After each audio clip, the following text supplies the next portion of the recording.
Sentir les gens est un game changer en termes de leadership. Voilà 3 exemples de recrutement qui ont rapporté des dirigeants.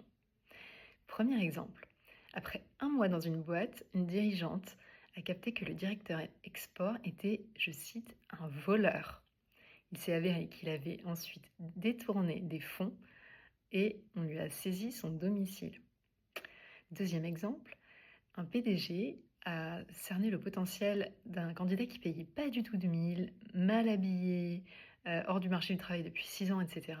Et il l'a recruté en vente contre l'avis de sa directrice commerciale pour qu'il finisse par être, je cite, un killer en moins de 2 mois.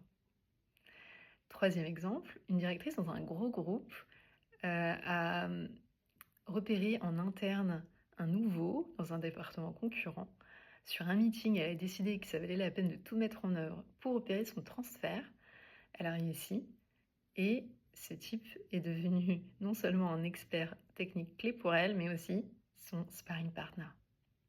Bref, en tant que dirigeant, on prend des décisions qui affectent l'humain et tout ne se mesure pas. Par contre, une erreur de casting, ça peut coûter très cher. D'où l'importance de savoir cerner les autres, d'autant qu'autour de vous, on risque de vous dire ce que vous avez envie d'entendre. Si vous avez de la peine à lire les gens, voilà quelques pistes pour commencer.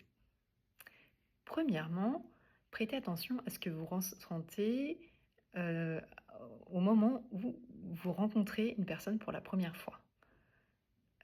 Vos ressentis, quels sont-ils? Qu'est-ce qui vous vient à l'esprit avant que votre cerveau se mette en route? Qu'est-ce que vous ressentez corporellement dans une partie de votre corps ou dans tout votre corps? Votre gorge, votre ventre, que sais-je?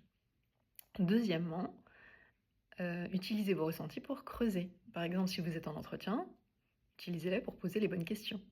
Ou alors, allez ensuite chercher des informations auprès d'autres personnes ou en faisant vos propres recherches sur internet ou que sais-je.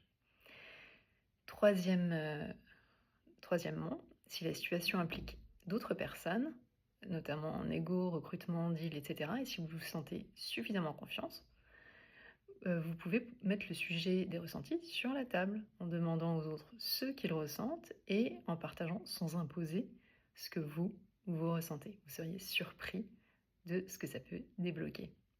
Et vous, savez-vous cerner les gens ?